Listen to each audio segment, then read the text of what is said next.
अहिंसा परमो धर्म की, महावीर भगवान की। प्रातः स्मरणीय परम पूजाचार्य गुरुवर श्री विद्यासागर जी मुनि महाराज की जय।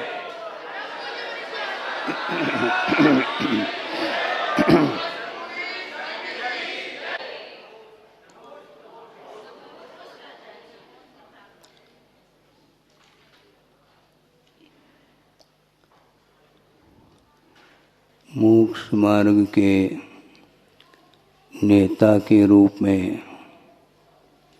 तीर्थंकर तीर्थ के कर्ता होते हैं और उनके निमित्त से असंख्य जीवों का कल्याण होता है। किंतु कल्याण करने की इच्छुक जो जीव होता है वही कल्याण कर पाता है। प्रभु सामने विराजमान है किंतु कल्याण उनके निमित्त से होता है।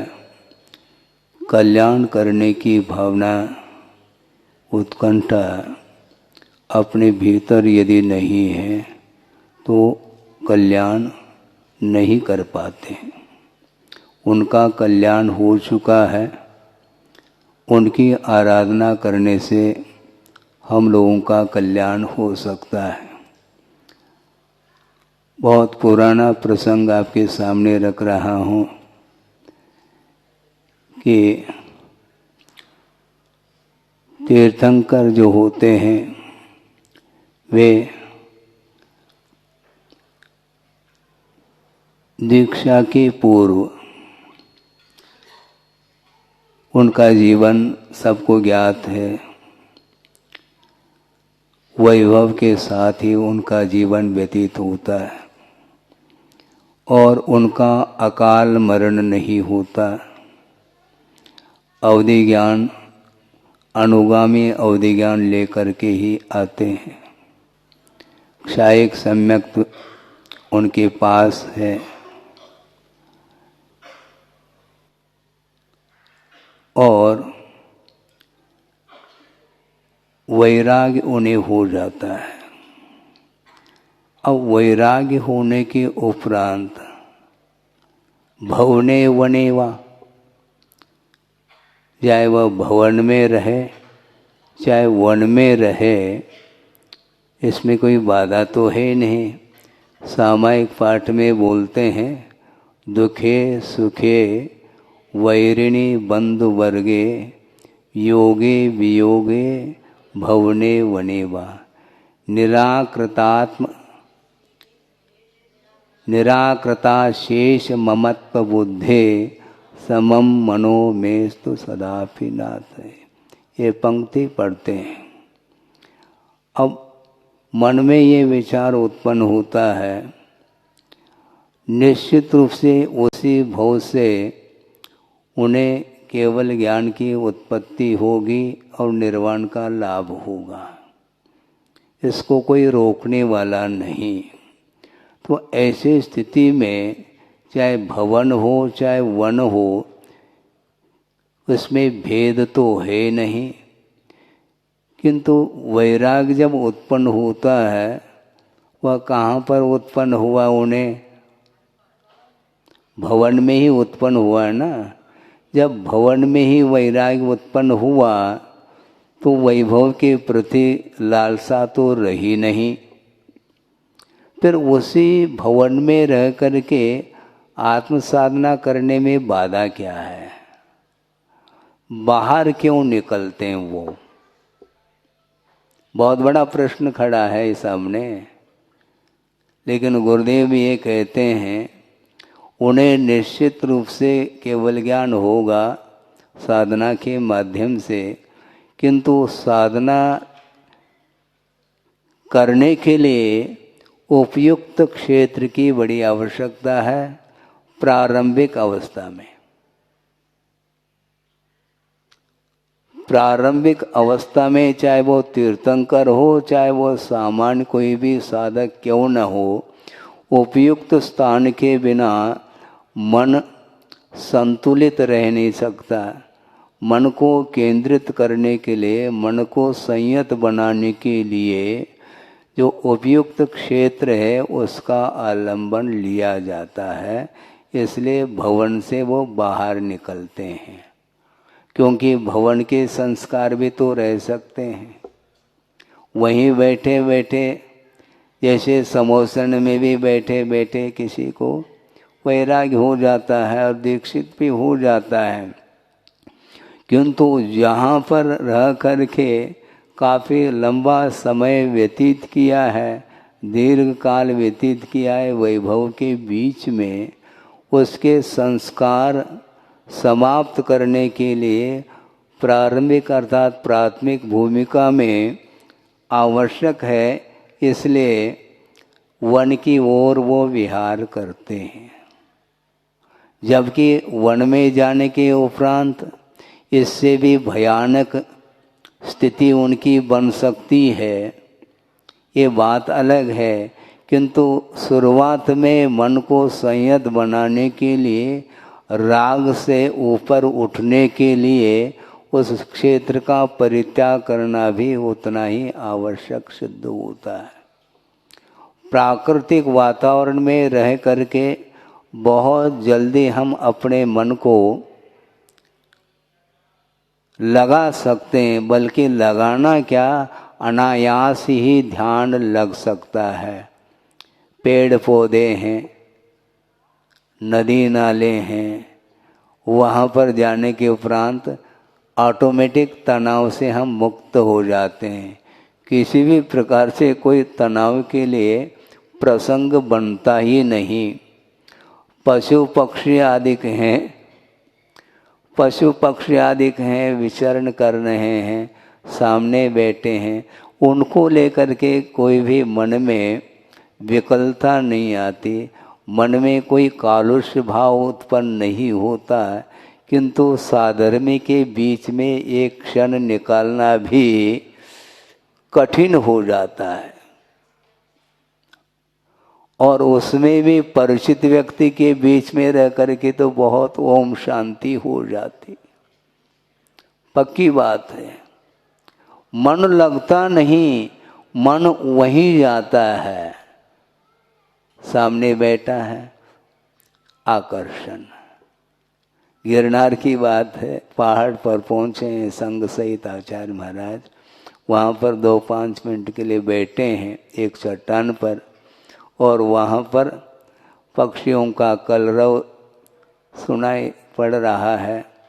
उनका कहना था कि देखो, यह कलरव आपके लिए डिस्टर्ब नहीं कर रहा है, क्योंकि उनके साथ आपका कोई भी संबंध ही नहीं है, और जहाँ पर संबंध है वहीं पर आपको व्यवधान उपस्थित होता है।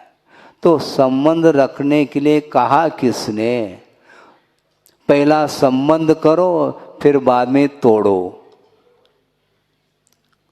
तोड़ने के लिए मेहनत करो, हाँ, और टूट भी जाए तो भी संस्कार बने रहते हैं, जिसको वासना काल बोलते हैं। तो इसलिए बार बार गुरुदेव का यही कहना रहता है कि किसी भी प्रकार से मन से, वचन से, काय से चेतना चेतन जो बहिर्भूत वस्तु हैं उनके साथ कोई भी संबंध जोड़ना नहीं चाहिए। इसलिए एक हाइकू उन्होंने दिया है, जोड़ो न जोड़ो, जोड़ा छोड़ो, हाँ, जोड़ो तो बेजोड़ जोड़ो। अब ये हाइकू अपने पास ही है, अपने जेब में ही है वो, इसके बाद भी उसका उपयोग समय पर हम नहीं कर पाते। आपने कहा कि उपदेश दे करके सूत्रों के माध्यम से अपने जीवन को कृतार्थ कराइए, ये भाव रखा है। और हम ये पूछना चाहते हैं, आचार्य महाराज ने जो दिया है वह न कोई दे सकता है, न दे रहा है। हाँ, नहीं दे नहीं रहे, दोहरा रहे हैं। हम बार बार दोहराते हैं इस विषय। उसके बिना हमें आनंद आने वाला नहीं है। मैं को भूलना है। मैं को भूलो, मैदान में आ जाओ, ये कहते हैं गुरुदेव। मैं का त्याग करो, मैं का विमोचन होना चाहिए। मैं का कभी प्रयोग करता, कभी हम का प्रयोग करता। हमने कहा है, हमने किया है, हमने दिया है। ये जो हम ये ठीक नहीं। उन्होंने दिया है, ये न हम अपने तरफ से हाइकू बना पा रहे हैं, न कोई दोहा लिख पा रहे हैं, न कोई छंद लिख पा रहे हैं। फिर भी स्वच्छंद होकर के ये कह दें कि मैंने दिया है, गलत बात है ये। कह नहीं रहे, कहने का भाव आ सकता है ना। वो भाव किसी को दिखाई थोड़ी देता है। सामने वाला सुन रहा है, प्रवचन सुन रहा है, मान लो मंत्र मुग्ध होकर के सुन रहा है, और बीच बीच में वह तालियों के माध्यम से भी अपने भावों को व्यक्त कर रहा है। उन तालियों के गड़गड़ाहट से भीतर यदि मान लो वक्ता के मन में तरंग उत्पन्न होने लग जाए, तो इसी को तो तोड़ना है। हाँ, ये तरंग ही व्यवधान उपस्थित करता है। रंग, तरंग, अंतरंग, ये तीन चीजें हैं। और बहिरंग अलग है। तो बहिरंग से भीतर आना है, और आत्मा में प्रविष्ट होकर के जो साधना करता है उसकी आंतरिक साधना मानी जाती है। और ये मोक्ष मार्ग में बहुत महत्वपूर्ण साधना मानी जाती है। शारीरिक दृष्टि से जो साधना की जाती है वह अपने शक्ति के अनुरूप ही उस साधना को हम कर सकते हैं, बहिरंग तप आदि। किंतु बहिरंग तप का प्रयोजन भी अंतरंग तप के विकास के लिए किया जाता है, यह प्रयोजन माना है। तो मैं क्या कह रहा था, मैं दे रहा हूँ, ये पुनः संबंध हो गया ना दूसरे के साथ। इसलिए जुड़ो न जोड़ो, किसी से जुड़ना नहीं, न किसी को जोड़ना। और अज्ञान दशा में जोड़ा है तो छोड़ो, जुड़ो न जोड़ो, जोड़ा छोड़ो उसको। आज्ञा प्रदान कर रहे हैं आचार्य महाराज, उपदेश नहीं दे रहे हैं। क्योंकि उपदेश को हम मानते नहीं, आज्ञा देने की आवश्यकता पड़ती है। जोड़ा छोड़ो, उसमें मुस्कान नहीं मिलेगा, ये भी ध्यान रखो। छोड़ो, हाँ, आज्ञा है। और जोड़ो तो, क्योंकि जोड़ने की आदत है तो कोई बाधा नहीं, जोड़ो। किंतु बेजोड़ जोड़ना चाहिए। कौन बेजोड़ है मैं बता दो, कोई नहीं है। गुरु है, उनको जोड़ेंगे, उनको हृदय में स्थापित करेंगे। क्योंकि गुरु बोलते किसको, को गुरु अधिगत तत्व, ऐसा कहा। जिन्होंने तत्व को प्राप्त कर लिया है, जान लिया है, उसका नाम गुरु है। को गुरु अधिगत तत्व है। तो इसलिए हम उन्हीं के साथ संबंध स्थापित करना चाहते हैं, और उनकी आज्ञा है। देव गुरु शास्त्र की आराधना करते हुए थोड़ा बहुत यदि मान लो समय है और सामने व्यक्ति आया है और शरण लेने के लिए आया है, मुमुक्षु है, कुछ प्राप्त करना चाहता है, आत्मिक सुख को प्राप्त करने के उद्देश्य को लेकर के आया है, तो उसके लिए समय दिया जा सकता है, इसमें कोई बाधा नहीं। और समय देने का अर्थ और कुछ नहीं, समय का अर्थ आगम होता है, और आगम के माध्यम से उसको थोड़ा समय दे दो। थोड़ा देना है, ज़्यादा नहीं। ज़्यादा तो स्वयं के लिए है। मान लो खेती करते हैं किसान लोग, मान लो स्वयं नहीं करते हैं और दूसरे के लिए दिया है, तो उसमें 1/4 उसके लिए और 3 हिस्सा अपने लिए। तो वही हिसाब किताब यहाँ पर भी चलता है। थोड़ा 54 दे दिए, बाकी 75 अपने। तो पक्की बात, क्योंकि कहा भी है जम सक, ऐसा कहा, स्वयं के लिए नहीं कहा जम सक है, किंतु दूसरे के कल्याण के लिए जितना शक्य है उसका अनुष्ठान हम कर सकते हैं, उसको धर्म की ओर अग्रसर कर सकते हैं, वह चाहे तब की बात है।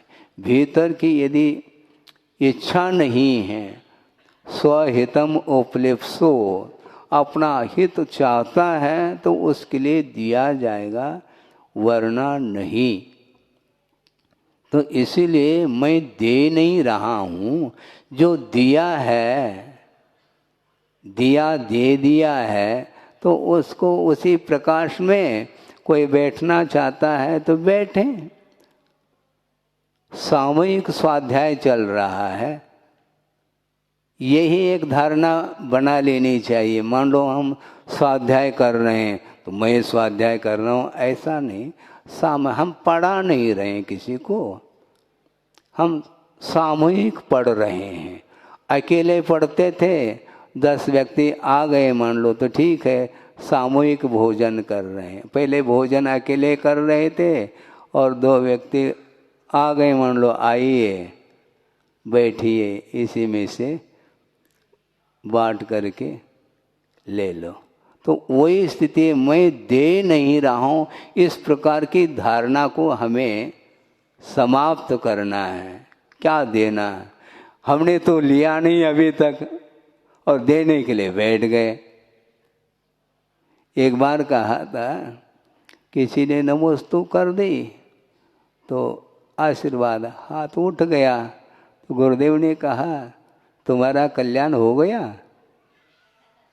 है, अभी तो तुम दीक्षित हुए हो, तुम्हारा कल्याण हो गया, दूसरे के कल्याण के लिए है, धर्म वृद्धि रास्तों, वृद्धि हो गई धर्म की तुम्हारी अंदर। व्यवहार का निषेध नहीं, किंतु बार बार उनका दृष्टिकोण ये रहता है कि व्यवहार से श्रमण को ऊपर उठना चाहिए। समय पर व्यवहार करें, उसका निषेध नहीं, किंतु रात दिन उसी में उलझ गए मान लो, वो ठीक नहीं। धर्म वृद्धि अस्तु ऐसा कहा है कि वृद्धि अपने भीतर होनी चाहिए, तो अपने आप सामने वाले का भी विकास होता है, ये तय है। प्रभाव पड़ता है क्या नहीं, मात्र शब्दों का ही प्रभाव थोड़ी पड़ता है, दिगंबरत्व का प्रभाव नहीं है क्या। हाँ, थोवन जी का प्रसंग और सुना देते हैं, यदि सुन लिया हो तो फिर सुन लो। उसी को मैं दोहराता रहता हूँ, मैं बार बार कह रहा हूँ। आचार्य महाराज बहुत अस्वस्थ हो चुके थे। कब? 87 है तोवन जी, और उस समय आरिका संघ भी चातुर्मास, हाँ, गुरुदेव के सानिध्य में ही उनका भी हो रहा था। और आचार्य महाराज बैठे हैं, पहचानना कठिन हो गया था, ऐसी स्थिति बन गई थी शरीर की, काफ़ी शरीर कृश हो चुका था।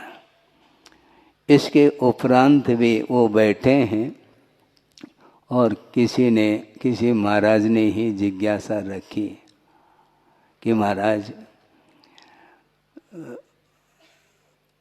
कोई मोक्ष मार्ग पर बढ़ना चाहता है तो उसको प्रेरित करना चाहिए कि नहीं।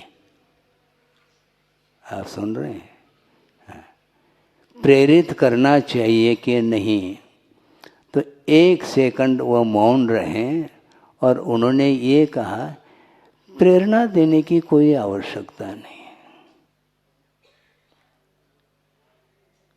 बात समझ में नहीं आ रही है। आ जाएगी। उन्होंने कहा प्रेरणा की कोई आवश्यकता इसलिए नहीं है, सामने दिगंबरत्व है और कौन सी प्रेरणा देना चाहो। जनलिंग को जिन्होंने अंगीकार किया है और निरंतर साधना में रत हैं, फिर वो किसको प्रेरित करें कि अपने आप अंत प्रेरणा होनी चाहिए। उनके चरणों में जाने के उपरांत घर जाने की इच्छा नहीं होनी चाहिए। और बोलते भी आप लोग घर जाने की इच्छा नहीं होते, ऐसा बोलते हैं। जब पास में आ जाते नहीं है तो घर जाने की इच्छा होती है। तो घर जाने की इच्छा भेज कौन रहा है आपको? आपको न बुलाया है न वो भेज रहे हैं, और स्वयं ही आए हैं वहाँ से हजारों किलोमीटर की यात्रा करते हुए यहाँ पर आए हो, तो बिना प्रेरणा के आए क्या? नहीं है? हेलो हेलो के द्वारा आपको बुलाया है क्या? कॉल किया क्या? नहीं, आए हैं। फिर आने के उपरांत शांति से दर्शन कर लो, प्रेरणा मिल जाएगी। उनका ये भाव था। मैं वही बैठा था तो हमने सोचा तो हमें तो बोलने की आवश्यकता ही नहीं है, हम क्या, वो जो बोल रहे हैं वही उत्तर मेरे लिए भी मिलने वाला है, तय है। इसलिए शांति से सुनो जी, में सार है। हाँ, प्रत्येक के लिए वही उत्तर मिलेगा, और क्या अलग उत्तर थोड़ी है। एक मान लो गणित दे दिया करने के लिए, उसकी प्रक्रिया है। अब प्रक्रिया में थोड़े बहुत अंतर भी आ सकता है, लेकिन उत्तर तो एक ही निकलता है, अंतर तो नहीं आएगा ना। तो इसलिए हमने सोच लिया कि देखो आचार्य महाराज 1 सेकंड में उत्तर दे देते हैं और हमें घंटों उत्तर देना पड़ रहा है।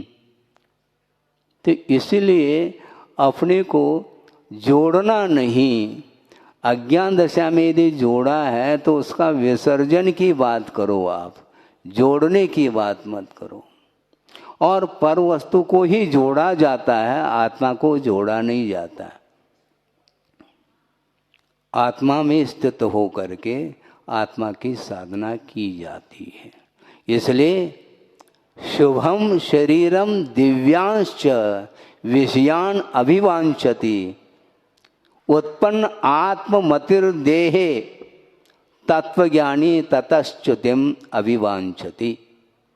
जो तत्वज्ञानी होता है वह सुंदर सुंदर शरीर को और विषयों को नहीं चाहता। कौन चाहता है? उत्पन्न आत्ममतिर देहे, शरीर में आत्मा की बुद्धि जिसे उत्पन्न हुई है वही चाहता है शरीर को और पंचेंद्रिय के विषयों को। किंतु तत्वज्ञानी ततश्च्युतिम अभिवांछति, वह उससे मुक्त होना चाहता है। और मुक्त होने के लिए ही बहिरंग परिग्रहों का विमोचन किया। और अंतरंग परिग्रह जो बैठे हैं सत्तागत कर्म, उनको दग्ध करने के लिए निरंतर वह तत्पर हैं, उनको समाप्त करना है।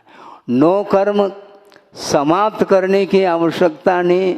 समय पर आयु यदि समाप्त हो जाता है तो वह शरीर छूट जाता है, छोड़ा नहीं जा रहा है, छूट जाता है वो। और छूट जाता है तो उसकी अंत्येष्टि होती है। किंतु गुरुदेव ये कहना चाहते हैं कि मोह कर्म की अंत्येष्टि होनी चाहिए, उसकी दाह संस्कार उसका होना चाहिए। और अतीत अनंत काल से वह मोहनी कर्म आत्मा के साथ उसका संबंध हुआ है, हुआ नहीं है। और उसको समाप्त करने के लिए तत्वज्ञानी ततश्च्युतिम अभिवांछति, जो तत्व का स्वरूप जानता है, आत्मा का स्वरूप भी जानता है, और आत्म तत्व से भिन्न पृथकभूत जो अन्य पदार्थ है उनके स्वरूप को भी जान लिया है, वे ही तत्वज्ञानी माने जाते हैं। वे कभी भी पर वस्तु के प्रति ममत्व भाव रख ही नहीं सकते, क्योंकि वह मेरा है ही नहीं। जब मेरा नहीं तो मेरापन क्या वस्तु? ममत्व त्व प्रत्यय भावार्थ में है, तो मेरापन है ही नहीं। जब मेरा ही है नहीं तो मेरापन क्या है? हाँ, ये होना चाहिए, लेकिन नहीं होता। सुनने में तो आ रहा है, ज्ञान भी हो रहा है, आगम का अध्ययन जिसने किया है तो आनंद तो आता है, लेकिन वह आनंद छोड़ने में आता है, जोड़ने में नहीं। सुनने के बावजूद भी उन्हीं पदार्थों को प्राप्त करने की जो लालसा है वह समाप्त होनी चाहिए।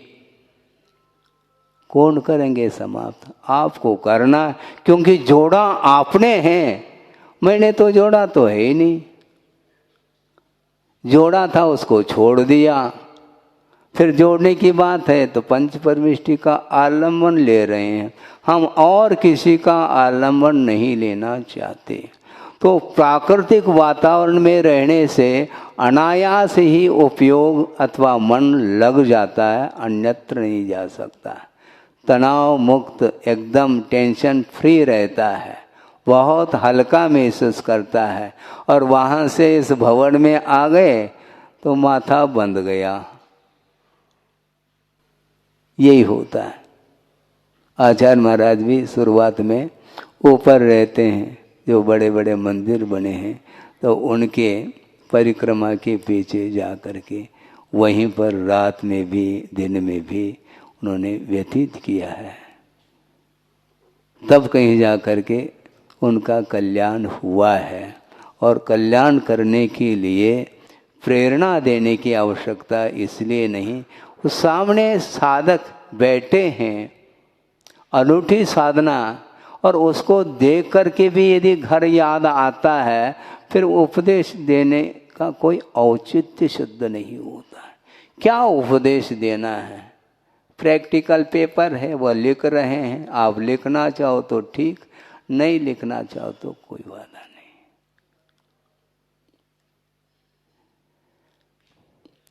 भावों का अनुकरण बहुत कठिन होता है।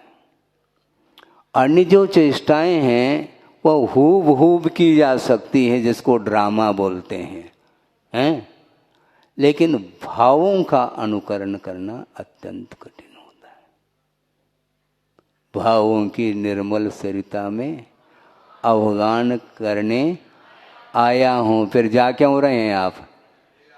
अवगान कर लिया, मेरा सारा दुख दर्द हरो, यह बंद काटने आया हूँ। और जहाँ पर बंद होता है वहाँ पुनः वापस गाड़ी रिवर्स हो रही है। यही होता है, निषेध नहीं, भक्ति और भावना का निषेध नहीं। इसलिए भक्ति और भावना करने के लिए कहा है।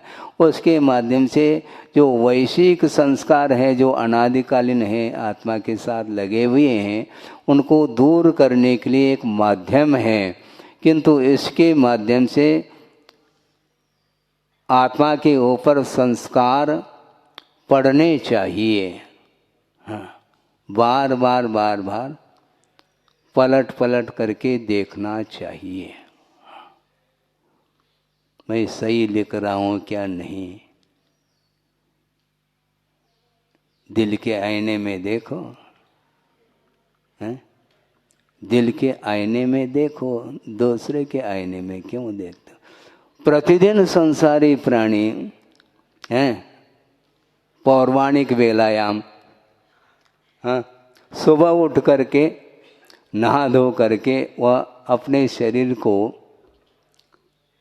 अलंकृत करता है, संस्कारित कर रहा है। अनेक प्रकार के सौंदर्य प्रसाधन वस्तुओं के द्वारा इस शरीर को वह और देखता है काय में, दिल के आईने में नहीं है। दर्पण मुखड़ा वो देख रहा है। वो क्यों इसलिए देख रहा है कि चेहरा यदि व्यवस्थित है तो बाहर निकलने लायक हो। ये है उसका, क्योंकि बाहर कोई देखेगा तो वो उसको अच्छा देखने में आना चाहिए। अपना मुखड़ा स्वयं को देखने में नहीं आ रहा, दर्पण की आवश्यकता पड़ रही, और सामने वाला व्यक्ति बिना आईने की ही आपकी सूरत को देख रहा है, तो उसको अच्छा लगना चाहिए। ये प्रदर्शन यहीं से प्रारंभ हो गया। ये पौराणिक व्यायाम ये प्रतिदिन ये चलता है। घंटे 2 घंटे में वस्त्र का परिवर्तन अधिक भी कर लेता है। ये सब क्या है? आधा घंटा हमारा निकल गया, हमने सोचा इसी प्रकार निकालो कुछ न कुछ। उन्हीं की बातों को उन्हीं के लिए सुनाया जा रहा है, अपनी कोई बात तो है ही नहीं। अपनी बात तो यहाँ पर आत्मा की चल रही है, और आप लोगों की बात केवल शरीर को लेकर के सारा समय व्यतीत करते हैं। सोचो, विचार करो, प्रत्येक समय संसारी, इसलिए नित नए शरीर को प्राप्त करने की वह इच्छा भी रखता है। वृद्धावस्था आ गई, अब नया शरीर यदि मिलेगा तो इससे भी बढ़ करके अच्छे खूब सुंदर मिलना चाहिए, और मन चाहे विषय भी उपलब्ध होना चाहिए। इस प्रकार वह बार बार इच्छा रखता है। इसी को निदान बोलते हैं। भोगाकांक्षा निदान, भोगों की जो आकांक्षा है, इच्छा है, उसको निदान बोलते हैं। निदान हुआ क्या नहीं? और निदान का अर्थ क्या? रोग का परीक्षण हो जाता है, डायग्नोसिस बोलते हैं, निदान। उसके बाद ट्रीटमेंट प्रारंभ होता है। लेकिन आप निदान कर रहे हैं भविष्यत काल संबंधी, आगामी आने वाला जो भव है, पर्याय है, वह हमारे लिए अच्छी पर्याय मिले और मनवांछित सारे वैभव आदि मिले, इस प्रकार वह चाहता है। कौन चाहता है? उत्पन्न आत्ममतिर देहे, ऐसा कहा। शरीर में आत्मा की बुद्धि जिसकी हुई है, वही इस प्रकार के शरीर आदि को प्राप्त करना चाहता है।